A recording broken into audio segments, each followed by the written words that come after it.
બરોબર, એ ખોટી વાત જ નહીં કરવાની. હવે તમને હું સાંભળું છું, સાંભળીશ નહીં, એક અક્ષર બોલતા નહીં. બરોબર, બીજા જેવું મારવો છે ભાઈ, કાંઈ નહીં ચાલુ બાર નહીં. તમારા પ્રશ્નો ઉપર ભાઈ લોક કરી દે. પ્રશ્નો જે ખબર પડે છે કે આ ભાઈના પ્રશ્ન છે એ ખોટા પ્રશ્નો છે. ઉશ્કેરણી ધંધો કરતા નહીં. મજાક શું? તમે તમારી મજાક કરો છો. આટલ પગલવા એને આવો છો, રાવાને ઉશ્કેરો છો. ભાઈ મારા જોઈન્ટમાં બેઠેલામાં જોઈને પ્રશ્નો સોલ્વ થઈ જવા છે. ખોટા ખોટા પ્રશ્નો રજૂ કરો, નાટક કરો છો. ખોટા મજાક શું? સરકારના પરિપત્ર જેમ કે આ નહીં આની પેલો તમે શું પીસીસીએફ છો? સરકાર છો? જગદીશભાઈ, સોમનાથના કલેક્ટરને અત્યારે જો કે આવા ઈચ્છાઓ તો સિંઘમ બનવાની નેતાઓને હોય, ઘણા બધા નેતાઓ છે, પોતાના રીલ્સ વિડીયો તમે જોતા હોય છે. આ સોમનાથ કલેક્ટરને સિંઘમ બનવાની ઈચ્છા થઈને જે રીતે જહાજમાં ખખડાવી નાખે કે જાણે કોઈ સ્કૂલના પ્રિન્સિપલ હોય અથવા તો કોઈ મોટા ડોન હોય, આ કલેક્ટરને આવું કેમ થાય છે અત્યારે? કે એ હિન્દુત્વના એજન્ડા તરફ જાય છે. એટલે પ્રભાસ પાટણમાં કલેક્ટરશ્રી અને જિલ્લા પોલીસ વડા બંને જે ક્ષત્રિય સમાજના વટવર્ધન વાળા વાતો રાખવામાં આવ્યા. એટલે આ રાતોરાત ઓપરેશન કરવામાં આવ્યું. કહેવાય છે કે નોટિસ બોટિસ નથી આપી, કાયદાની રીતે બધી આપી હોય, એમાં કઈ ખોટું નથી. અને એને સાફ સફાઈ કરીને એક બહુ મોટો જંગ જીત્યો હોય એવી એની પબ્લિસિટી થઈ રહી છે. એટલે આ આવનારા જગદીશભાઈ, વિમલ ચુડાસમા એવું કહે છે કે ભાજપના એજન્ટ બનીને આવ્યા કલેક્ટર અને ભાજપના એજન્ટની જેમ વર્તે છે. અને હીરા જોટવા એવું કહે છે કે જ્યાં કોંગ્રેસને વોટ મળ્યા ત્યાં બધું તોડી રહ્યા છે.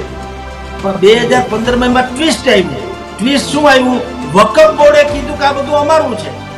એટલે વકફ બોર્ડનું છે એટલે કે અત્યારે જેની પાસે પ્રોપર્ટી કાર્ડ હતા એનું નથી, હવે વકફ બોર્ડનું આવી ગયું.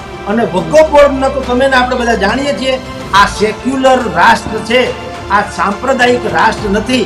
અને સેક્યુલર રાષ્ટ્રમાં જનતાને અડચણરૂપ એવું મંદિર હોય યા મસ્જિદ હોય, એ ગુરુદ્વારા હોય કે ચર્ચ હોય, એ બધું જ હટાવવાને પાત્ર છે. ગ્રામજનો કીધું મારે કિશને કાલે જ અવાજ ઉઠાવ્યો હતો કે અનેક ખનીજ ચોરી ચાલી રહી છે ગીર સોમનાથમાં, દારૂના અડ્ડા છે, આ મોટા મોટા જે ઓલા બિલ્ડરો આવી અમદાવાદના, હવે તો બિલ્ડરો આવી ત્યાં ફાર્મ હાઉસ ખડકી દીધા ગેરકાયદેસર. ઇકો ઝોન છે, ન્યા સાહેબની હિંમત નથી આવતી, ભલે ગમે એવડી ધક્કો કરતા હોય. નેતાઓની ખાણો છે, ખાણોમાંથી ડસ્ટિંગ ઉડી ઉડીને ગામડાઓ બરબાદ કરી દીધા. જગદીશભાઈ, ખેતી બરબાદ કરી દીધી. ત્યાં કલેક્ટર સાહેબના 56 ઇંચની છાતી નથી થતી.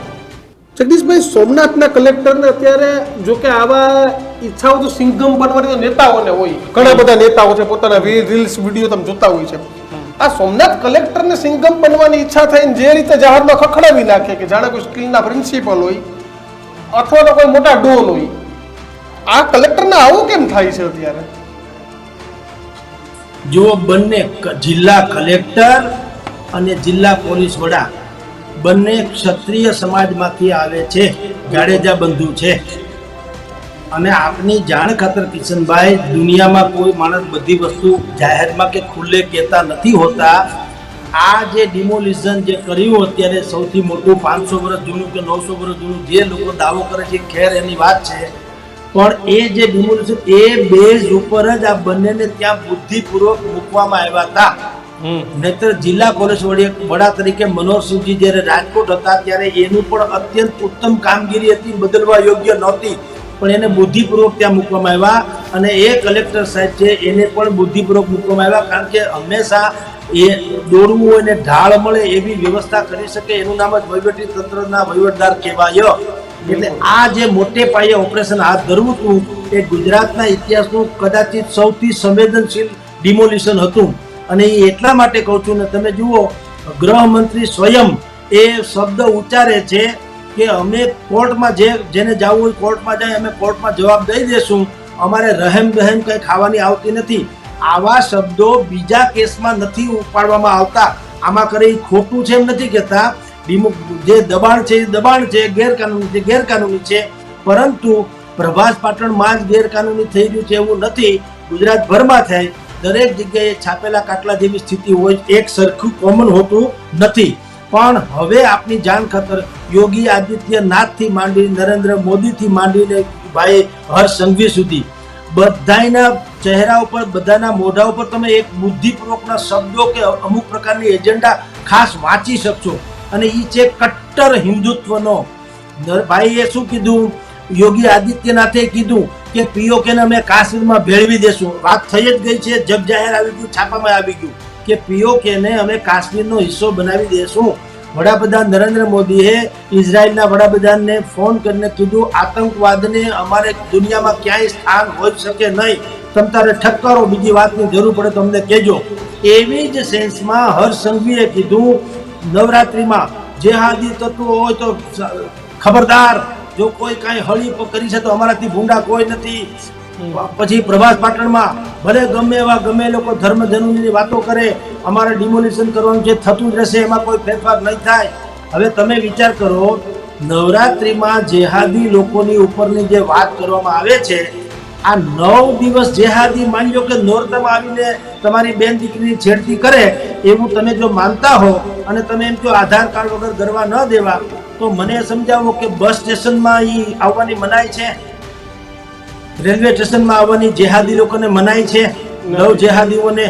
પછી લોકમેળા હમણાં બધે થયા અને ભરૂચમાં થવાના છે, તો લોકમેળામાં પણ કઈ એવું તો નથી કે ભાઈ વિધર્મીને આવવા નહીં દેવાના. બિલકુલ. તો આ જેહાદી કે વિધર્મી જે લોકો હોય એવું ક્યારેક સાંભળ્યું કોઈ દિવસ કે ભલે ગમે એમ થાય આખું વર્ષ બ્રહ્મચર્ય પાળવું, આખું વર્ષ નીતિમત્તા જાળવવી, એક નવરાત્રિમાં કાંઈક થાય તો ખેલ પાડવું, આવું સાંભળ્યું ક્યાંય? એટલે કહું છું કે એ હિન્દુત્વના એજન્ડા તરફ જાય છે. એટલે પ્રભાસ પાટણમાં કલેક્ટર શ્રી અને જિલ્લા પોલીસ વડા બંને જે ક્ષત્રિય સમાજના વટવચન વાળા વાતો રાખવામાં આવ્યા, એટલે આ રાતોરાત ઓપરેશન કરવામાં આવ્યું. કહેવાય છે કે નોટિસ બોટિસ નથી આપી, કાયદાની રીતે બધી આપી હોય, એમાં કઈ ખોટું નથી. અને એને સાફ સફાઈ કરીને એક બહુ મોટો જંગ જીત્યો હોય એવી એની પબ્લિસિટી થઈ રહી છે. એટલે આ આવનારા જગદીશભાઈ, વિમલ ચુડાસમા એવું કહે છે કે ભાજપના એજન્ટ બનીને આવ્યા કલેક્ટર અને ભાજપના એજન્ટની જેમ વર્તે છે. અને હીરા જોટવા એવું કહે છે કે જ્યાં કોંગ્રેસને વોટ મળ્યા ત્યાં બધું તોડી રહ્યા છે. સાહેબ, એને તો આ છાજિયા લીધા વગર છૂટકો નથી. આપણને બધાને ખબર છે એજન્ટ એટલે વોટ કાઉન્સર. હું તમને એમ કહું, કલેક્ટર હોય કે જિલ્લા પોલીસ વડા હોય કે આફ્ટર હોય, તો જે સરકાર હોય એનું જ કામ કરતા હોય, એમાં તમારે તટસ્થતાની અપેક્ષા રાખવાની જરૂર નથી. જયલલિતા મુખ્યમંત્રી બને એટલે એ જ પોલીસ જે છે એ ટીંગાટોળી કરીને પૂર્વ મુખ્યમંત્રી હતા લઈ આવ્યા હતા કે નહીં? આપણે જોયું છે ને ટીવીમાં, પૂર્વ મુખ્યમંત્રી હતા ને જયલલિતાએ જ્યારે શપથ ગ્રહણ કર્યા, એ જ પોલીસ જે ગઈકાલ સુધી સલામ મારતા હતા પૂર્વ ચીફ મિનિસ્ટરને, એને જઈને ટીંગાટોળી કરીને એ ઉંમરનો લિહાજ રાખ્યા વગર એને લઈ આવ્યા હતા. આપણે બધા જાણીએ છીએ. એટલે એજન્ટ નહીં, એજન્ટ તો તમારો આક્ષેપ છે ને, આ લોકશાહી તંત્રમાં ગમે એને, એટલે કે રાજકારણી જેવું પ્રાણી છે કે એને ગમે એવો આક્ષેપ કરવાની છૂટ છે. પણ કલેક્ટર હોય કે ડીસીપી હોય કે કોઈ પણ હોય, તમારી જાણ કરતા સરકારની ફેવરમાં તો એ રહેતા જ હોય, તટસ્થપણે ક્યાંય હોતા નથી સાહેબ. એટલે એ તો સરકાર કે એ તો કામ કરવું પડે ને. બીજું કાગળિયા ઉપર કશું ખોટું નથી ને, એ તમારો આક્ષેપ છે કે તમને જે મત આપે છે એને તમે વિચાર કરો. કોઈએ હીરાભાઈ જોટવાને પૂછવું જોઈએ કે તમને એવા મતદારો ગમે છે જે ગેરકાનૂની દબાણ કરે, જે કાયદાઓ ભંગ કરે, જે સત્યાનાશ કરી નાખે, જેને હિન્દુસ્તાનની યારે કઈ લેવા દે ન હોય એવું વર્તન કરે, તોફાન મસ્તી કરે, કોમી એકતાને બદલે કોમી એકલાસ એ બધું હોય એને તોડી ફોડીને સત્યાનાશ કરી નાખે, એવા તમારા મતદારો છે? તમે છાતી ઠોકીને એમ કેમ નથી કહેતા કે ભાઈ એવા મતદારો હોય તો અમારે નથી જોતા? એમ કેવું જોઈએ ને. પણ તમને મત આપે છે એવું નહીં તો તમે સત્તા ઉપર ન હોય, ક્યાંય તમારો મેળ તો પડતો નથી. આ તો વોટ બેંક સાચવવા માટે કુકરી નાખવા ખાતર નાખી છે, સહાનુભૂતિ જીતવા. પણ વાસ્તવ જુદી વાત છે. કલેક્ટર એનો એજન્ટ છે એમ નહીં, કલેક્ટર રાજ્ય સરકારનો છે. સરકાર કહેતી હોય એમ જ બધા કરતા હોય. કલેક્ટરની કોન્સ્ટેબલ સુધીના કાયદો અને વ્યવસ્થા જેને આપણે વાતું સુષ્ટુ કરીએ છીએ એ બધી કાગળ ઉપરની છે. બાકી સરકાર જે રીતે એંગલથી વાત કરતી હોય એ જ રીતે બધા લોકો વહીવટી તંત્ર કામ કરતું હોય છે. એસટીની બસ, તમે કેટલાય રૂટ આપણે માગણી કરીએ મહિનાથી, 2 મહિનાથી, અમારે ત્યાં ગામમાં બસ નથી આવતી, મોકલો, કોઈ ન મોકલે, કોઈ કઈ સાંભળતું નથી. આગળ કે છે વડાપ્રધાનની સભા છે, 2-4 હજાર બસ જોઈએ છે, આવી જાય છે કે નહીં? ધડાધડ દુનિયાભરમાંથી બોર્ડ મારીને સીધું વડાપ્રધાન સિવાય કોઈ નહીં આવે છે કે નહીં? પછી તમે એમ કહો કે એસટી ના જે નિગમના ડિરેક્ટર છે એ ભાજપના એજન્ટ છે. એટલે ભાજપના નહીં, સરકારના છે ને, તેને છૂટકો છે, એના વગર હાલે નહીં. જી અત્યારે એક સમાચાર આવ્યા છે કે જે ડિમોલેશન હતું એ મુદ્દે હાઈકોર્ટમાં જે સુનાવણી એ પૂરી થઈ ગઈ છે અને જે ઓર્ડર જજમેન્ટ છે 3/10/2024 ગુરુવારે આવશે અને સ્ટેટમેન્ટ છે એના માટે થઈ અને અત્યારે હોલ્ડ પર પણ જગદીશભાઈ હવે તો કોર્ટ મેટર થઈ ગઈ ને, હવે તો આ રાજ્ય સરકારે કહી દીધું કે ભાઈ અમે કોર્ટમાં જવાબ આપશું, એટલે હવે આ 900 વર્ષ જૂના બાંધકામ પાડી દીધા, એમાં જ કઈ પાછું થવાનું એટલે હજી જજમેન્ટ ગુરુવાર આવશે ત્યાં સુધી હજી ટાઈમ છે કે આ લોકો પાડશે બીજું નહીં ડિમોલેશન ના કિશનભાઈ દીક્ષિતભાઈ એમાંય પાછું એક ટ્વિસ્ટ આવેલું. એકચ્યુઅલી 700 800 કે 900 વર્ષના જે છે એની પાસે પ્રોપર્ટી કાર્ડ હતા. સાંભળજો, આ પછી ટેકનિકલ એરર છે. પ્રોપર્ટી કાર્ડ હતા એટલે એ લોકો કોર્ટમાં ગયા હતા અને કોર્ટમાં ઉભા રહ્યા હતા. પણ પછી શું થયું 2015માં, પણ 2015માં એમાં ટ્વિસ્ટ આવ્યું. ટ્વિસ્ટ શું આવ્યું? વકફ બોર્ડે કીધું કે આ બધું અમારું છે. એટલે વકફ બોર્ડનું છે એટલે કે અત્યારે જેની પાસે પ્રોપર્ટી કાર્ડ હતા એનું નથી, હવે વકફ બોર્ડનું આવી ગયું. અને વકફ બોર્ડના તો તમે ને આપણે બધા જાણીએ છીએ કે ભાઈ અત્યારે નવો કાયદો આવ્યો છે કે ભાઈ કા તમે આપણે કહી ને કે કા શ્રાદ્ધ કર ને કા બાપ એમ તમારું છે તો તમે પુરવાર કરો, નહીં તો સરકારને હસ્તગત કરવા દો. સુપ્રીમ કોર્ટે પણ આજે તમે જે હાઈકોર્ટની વાત કરી જવા દો, સુપ્રીમ કોર્ટે આસામથી માંડીને ઉત્તર પ્રદેશ સુધીના કેસમાં, આવા જ કેસમાં જે બુલડોઝરથી બધા ગેરકાનૂની દબાણો હટાવે છે એમાં સુપ્રીમ કોર્ટે શું કીધું કે એના વકીલોએ કીધું, સામેવાળાના વકીલોએ એમ કીધું કે ભાઈ આ એક ચોક્કસ કોમને અને ચોક્કસ ધર્મને ટાર્ગેટ કરીને કામ કરવામાં આવી રહ્યું છે. સુપ્રીમ કોર્ટની જજની જે બેન્ચ હતી એણે કીધું અમારે તમારું એવું કાંઈ સાંભળવું નથી. આ સેક્યુલર રાષ્ટ્ર છે, આ સાંપ્રદાયિક રાષ્ટ્ર નથી. અને સેક્યુલર રાષ્ટ્રમાં જનતાને અડચણરૂપ એવું મંદિર હોય યા મસ્જિદ હોય, એ ગુરુદ્વારા હોય કે ચર્ચ હોય, એ બધું જ હટાવવાને પાત્ર છે. હવે સુપ્રીમ કોર્ટે જો આ નિર્ણય લીધો હોય તો તમે જે અત્યારે હાઈકોર્ટે નિર્ણય કીધો કે હવેની સુનાવણી ફલાણા દિવસે છે, એ જે હોય તે સુપ્રીમ કોર્ટે કીધું એ લગભગ ફાઇનલ છે. એ જ વાત અહીંયા આવવાની, કારણ કે તમારી પાસે આ પ્રભાસ પાટણની જે જમીન છે 270 કરોડ રૂપિયાની, 130 એકર જેવી, એ જમીનની તમારી પાસે પૂરા દસ્તાવેજ નથી. તમે ઘડી પ્રોપર્ટી કાર્ડ કઢાવો છો એમાં અનેક ફરેબી છે અને બાકી કયો છે કે આ વકફ બોર્ડનું છે. તમે જેની સમાધિ કે જે કોઈ મકબરા કયો છો એના પણ તમારી પાસે કોઈ પૂરતા પુરાવા નથી. એટલે આમ સરવાળે તમે જુઓ તો એનો કેસ નબળો છે, ખાલી ખેંચે જાય છે એ જુદી વાત છે. આપણે વાત કલેક્ટર ઉપર કરતા હતા, મારે તમને કલેક્ટરને દબંગ એવડો, જો કે એને ડિમોલેશન સાથે કઈ લેવા દેવા નથી, ગ્રામ સભામાં 19 તારીખનો છે. પણ પ્રદીપ હું કઈ કે વિડીયો બાબરિયા ગામનો ગ્રામ સભાનો વિડીયો છે. તમે ખાલી કલેક્ટર સાહેબનું વર્તન જો ગામના લોકો આ એવી કરવાની. હવે તમને હું સાંભળું છું, સાંભળીશ નહીં, એક અક્ષર બોલતા નહીં, બરોબર?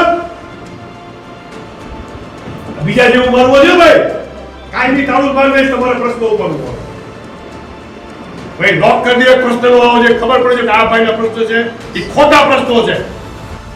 જગદીશભાઈ, આ પ્રકારનું વર્તન ગ્રામજનો દ્વારા કર્યું. અમારે કિશને કાલે જ અવાજ ઉઠાવ્યો હતો કે અનેક ખનીજ ચોરી ચાલી રહી છે ગીર સોમનાથમાં, દારૂના અડ્ડા છે, આ મોટા મોટા જે ઓલા બિલ્ડરો આવી અમદાવાદના, હવે તો બિલ્ડરો આવી ત્યાં ફાર્મ હાઉસ ખડકી દીધા ગેરકાયદેસર.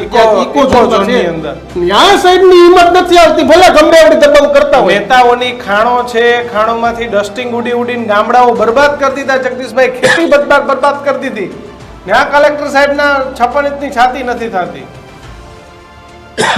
જો કિશનભાઈ, વાત તો આપની બિલકુલ સાચી છે, એમાં કોઈ સંશય નથી. પરંતુ એક જગ્યાએ ખોટું ચાલવા દે છે એટલે બીજી જગ્યાએ ચાલવા દેવું એ પણ કોઈ ન્યાયિક વાત તો છે નહીં. 100%. અત્યારે કલેક્ટર સાહેબ બરાબર છે, એ તમે કહો છો એ પણ બિલકુલ સનાતન સત્ય છે. સાહેબ, નાના માણસો દબાવો ને તો તમારું કલેજ એવું રાખો કે મોટા બળાને દબાવી શકવા જોઈએ, એવું કલેજ તો હોવું જોઈએ ને તમારું. હા, તો દીક્ષિતજી, એ તો આદર્શ વાતો છે. આદર્શ તો જગતમાં ચોપડા સિવાય ક્યાં જગદીશભાઈ, આ 250 કરોડ રૂપિયાની જગ્યા ખાલી કરે એવી. તમને આશ્ચર્ય થશે, ગીર સોમનાથમાં ખનિજ વિભાગનો દંડ ખાલી ઉઘરાવી લે ને બાકી છે. એના કોર્ટ મેટરો ચાલે છે ને. આજે હર્ષભાઈ કહેતા હતા કોર્ટમાં જવાબ આપીશું. ખનિજ વિભાગને સીએમ પાસે છે, કોર્ટમાં જઈને જવાબ આપે ને તો ગીર સોમનાથમાં 2000 કરોડનો ખનિજનો દંડ હશે કે જે મોટા મોટા માથાવે ભર્યો નથી. 2000 કરોડ ઓછામાં ઓછા, વધુ કેટલા હોય મને નથી ખબર. પણ એવું છે કિશનભાઈ, દીક્ષિતભાઈ, આ એટલા માટે જ મંત્રીઓ બિલકુલ આરામથી કહી શકતા હોય છે કે આ કોર્ટમાં જવાબ દેશું. એને ખબર છે કોર્ટમાં કાલ ને કાલ જવાબ દેવાનો નથી. કોર્ટનો મેટર એટલે તમે ને હું વૃદ્ધ થઈ જાય ને ત્યાં સુધી હાલે, ત્યાં સુધીમાં બીજું એક કૌભાંડ આવે એટલે આપણે આ ભૂલી જઈએ, સમજી લો. અને પાછું વિજયભાઈ જેમ સમાધાન થઈ જાય તો આપણે ખબર ન પડે. હા, પાછું બંધ બારણે ગોઠવાઈ હવે જાય, તમે ખબર જુઓ, ના પડે. જે વિજયભાઈ રૂપાણીનું થયું કે નહીં બોલો. બસ એટલે છોડો, આ તો એક ગેમ છે, પોલિટિકલ ગેમ જેવું. કોર્ટની મજા આવે કા એના કરતા એક કામ કરો ને, વિજય હર્ષસંઘવીને કહો કે તમે જાહેર મંચ ઉપર વિપક્ષોને ઉભા રાખો ને તમે જવાબ આપી દો, હાલો એટલે આટલી ખબર. ન્યાય છે. તમે જો અરવિંદ કેજરીવાલ અત્યારે શું કહે છે કે હું જનતાની અદાલતમાં જઈશ, એટલે કે ઓલી અદાલત ખોટી એવું એનું કહેવાનું છે. હું જનતાની અદાલતમાં જઈશ. ઓકે, લોકતંત્રમાં જનતાની અદાલત સૌથી મોટી હોય છે. હર્ષ સંઘવીને કહો કે તમે, અને વિપક્ષને કહો તમે જનતાની અદાલતમાં, એટલે કે વેરાવળ પ્રભાસ પાટણના જે ટાવર ચોક છે એ ટાવર ચોકમાં એક મંચ બનાવો, બંને બેસી જાઓ ડોક્યુમેન્ટ સાથે, વિપક્ષના લોકો ઉભા રહે, તમારે જવાબ તમારી આખી અધિકારીઓની પેનલને કહો એ ઊભી રહે, અને દૂધને દૂધ ને પાણીનું પાણી કરી નાખો એટલે વાત થાય પૂરી. નહીં કરે. શું કામ? એ કહેશે કે કોર્ટમાં જવાબ આપો, કારણ કે કોર્ટમાં કાલ દેવાનો છે નહીં. અને કોર્ટમાં ક્યાં એને દેવાનું છે? કોર્ટમાં વકીલ જવાબ આપવાના છે. સરકારના પ્રતિનિધિઓને વકીલને જવાબ આપવાના છે. બસ એ જ કહું છું કે આપણે બધા કહીએ ને, પણ એમાં પરિસ્થિતિ આવું જ થાય છે. બુદ્ધિપૂર્વકની વ્યવસ્થા કરવામાં આવી હોય છે. આપણે કહીએ છીએ કે કઈ તરકીબથી પથ્થરની કેદ તોડી હશે, કઈ તરકીબથી પથ્થરની કેદ તોડી હશે, કૂપળની પાસે હું કુમળી હથોડી હશે. આવા લોકો હોય છે, કુમળી હથોડીથી પથ્થરની કેદ તોડી નાખે. જેમ પાણા પથ્થરમાંથી એક લીલો છોડ બહાર આવે ને, હવે એની પાસે ક્યાં કોઈ હથોડી છે, પણ આવી જાય છે ને, એમ કોર્ટનું જે છે એ કુમળી હથોડી જેવું છે. બુદ્ધિપૂર્વકનો જવાબ દઈ દેવાનો કે કીધું કહેવાય કે અમે પૈસા નહીં હટશે, ન્યાયતંત્રમાં જવાબ આપી દો. ન્યાયતંત્રમાં તો વર્ષો વીતી જવાના, એને ખબર છે ત્યાં સુધી તો કોણ ક્યાં શું છે એ ક્યાં ખબર છે. હર્ષભાઈ ક્યાં હશે, એ ખાણ ક્યાં હશે, વિપક્ષના લોકોથી ક્યાં હશે. હવે સીજે ચાવડાએ ફરિયાદ કરી હતી, અત્યારે ભાજપમાં જગદીશભાઈ, આવું થાવું. ચલો આ દબાણો હટ્યા જ છે, અને આપણે કોઈ વાત બોલવા જાય તો કોઈ એમ કે આ પત્રકારો મુસ્લિમોની વાત કરે છે. આપણે કોઈ મુસ્લિમની કે એવી કોઈ વાત કરતા નથી, પણ ઘણા બધા મંદિરો છે ગુજરાતમાં, અને આ જ મંદિરોમાં તમને ખબર છે આપણે જતા હોય તો કેટલી બધી દુકાનો, ગલી સાંકળીઓ, આ તે બીજું ત્રીજું કેટલુંય છે, પણ એ મુસલમાનોનું નથી.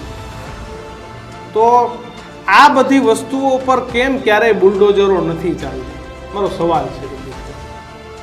હું સવાલનો જવાબ સવાલથી આપું. આપો. જુઓ, દાહોદમાં જે દીકરી ઉપર આચાર્યએ દુષ્કૃત્ય કરવાની કોશિશ કરી, એનો વિરોધ આમ આદમી પાર્ટીથી માંડીને કોંગ્રેસે પણ કર્યો કે આ દીકરીને ન્યાય આપો, ન્યાય આપો. ઓકે. અમરેલીથી સુરત આવતી બસમાં એક મહિલા સાથે બે લોકોએ દુષ્કર્મ વારંવાર કર્યું. બહુ ખરાબ. એનો એક લીટીનો પણ વિપક્ષે આજ સુધી વિરોધ કર્યો નથી. કેમ ભાઈ? ઈ દીકરી ગુજરાતની નથી? અને ગુજરાત તો છોડો, દેશની કોઈ પણ દીકરી હોય તો તમારા માટે તો જે દુષ્કર્મી છે એ અને જે પીડિતા છે તે એ જ બે પક્ષ હોઈ શકે ને, પણ નહીં. એટલા માટે હું કહું છું કે દાહોદમાં શું કામ રસ લીધો છે? કારણ કે દાહોદના જે આચાર્ય છે એના ફોટા ભાજપ અને સંઘવાળા અરે પ્રસિદ્ધ થઈ ચૂક્યા છે. એટલે મૂળ ટાર્ગેટ એને ઓલી દીકરીને કે એના પરિવારને બચાવવાનો નથી, ભાજપને પોતરી ખાવાનો છે. જો કોંગ્રેસ કે આમ આદમી પાર્ટીએ ઓલી દીકરીના પરિવારને મદદ કરવી હોય તો કપિલ સિબ્બલ કે મનુ સિંઘવી જેવા એની પાસે વકીલો છે દુનિયાભરનો. પેલા એને કહી દે, એક એશ્યોરિટી આપી દે કે એક પણ રૂપિયો લીધા વગર તમારી અમે એક તો કેસ લડશું, સુપ્રીમમાં જવું પડે તો કુરબાન છે, પણ આને તો છોડશું નહીં. તમારે તો કરવું ખરેખર ઈ જોઈએ ને. આ એક વાત. બીજું, તમે કઈ હાવ ગરીબ તો છે નહીં. દુનિયા રાહુલ ગાંધી આવે તો કેમ તમારા મંચ ગોઠવાઈ જાય છે ને બિલ્લા લાગી જાય છે, સોફા સેટ ગોઠવાઈ જાય છે, તો તમારી પાસે પૈસા તો છે, તો તમે કા 5-10 લાખ રૂપિયા દીકરીના પરિવારને ન આપ્યા કોંગ્રેસે? કે બાજુ આ 10 લાખ ફૂલ ને તો ફૂલની પાકડી, આ સરકાર નિકમ્મી છે, એ ભલે ન આપે, અમારે તો દેવું પડે, એમ કરીને કા ન દીધા? કાંઈ કોઈને એક રૂપિયો પરખાવો નથી. ખાલી ભાજપને ગાળું દેવી હતી એટલે ત્યાં ગયા છે.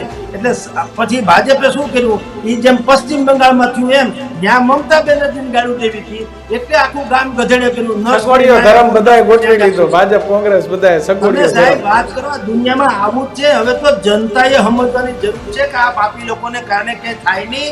આ તો હામ કે ને સાપને ઘેર પરણો હાપ તો હામાં લપકારા. આમાં કઈ છે નહીં, કુકરી બાજી કરીને હવ છૂટા પડી જાય. ન્યાય એમ ન મળે. ન્યાય મળવો હોય તો તમારે જનતાએ વિપક્ષોને કહેવું જોઈએ કે તમે અમને શું મદદ કરવા નહીં કહો ને, ગધેડો કરો માં. આ તો અમારી આબરૂ કાઢી, જેટલે ઓછાને ખબર હતી વધારેને ખબર પડી. તમે પૂતળા દહન કરો, તમે પ્લે કાર્ડ રચાવો, રેલી કાઢો, પ્રદર્શન કરો, એ તો ઓર ગધેડો થયો કે આ ભાઈને ઘરે આવું બિચારાને બની ગયું. ખરેખર આ ઢાકો ઢૂંબો રાખવો જોઈએ અને એક વકીલની જ વ્યવસ્થા કરો ને, બીજું કાંઈ કરવું નથી. 5-10 લાખ રૂપિયા આપી દો કે ભાઈ અત્યારે તમે આટલા રાખો ને, તમારો વકીલ રાખીએ. બનવાકાળ બની ગઈ, દીકરીને તો પાછી લાવી નથી શકવાના, પણ આ પાપીને તમે છોડશો નહીં. કાં નથી કહેતા? એને એ રસ જ નથી સાહેબ, ભાજપને નથી, કોંગ્રેસને નથી. એટલે તમે જે પ્રશ્ન પૂછ્યો છે મેં તમને જવાબ એમ આપ્યો તો હું તમારા સવાલનો જવાબ સવાલથી આપું એમ કે ભાઈ ખાણો થાય આ મુસ્લિમ સમાજના છે તમે કહો છો એમ. હકીકતે બધા દબાણો મુસ્લિમ સમાજના છે એટલે તમે એમ કહો છો કે એને તોડી પાડવામાં આવ્યા. તો એવું મુસ્લિમ સમાજના છે એટલે તોડી પાડ્યા, તો તમે મને વિચાર કરો ને કે હિન્દુ સમાજના તોડી પડે તેથી પણ મુસ્લિમ સમાજે ક્યાં કીધું ના ના ના ના ના આ આનું શ્રદ્ધાનું સ્થાનક છે, એમાં અમારે આનું ન કરવું જોઈએ.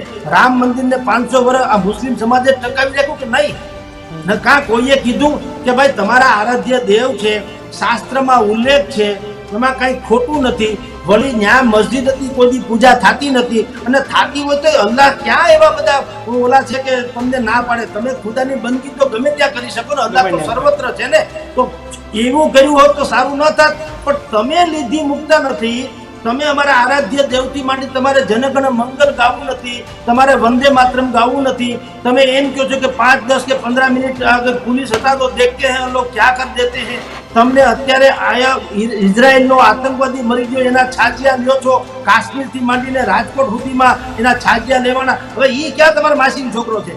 તમે અન્ન તો આઈનું ખાવ છો, તો તમારે તો એ ન કરવું જોઈએ. એને બદલે તમારો લગાવ જુઓ. એટલે આવું થાય છે કે ભલે આ બધા મુસ્લિમ સમાજના હતા, પણ સામે પક્ષે તમારો પણ એટલો વાંક તો છે કે તમે કોઈ દિવસ સૌહાર્દ, કોમી એકતા કે સૌહાર્દ જળવાય એવું વાતાવરણ રાખ્યું નથી.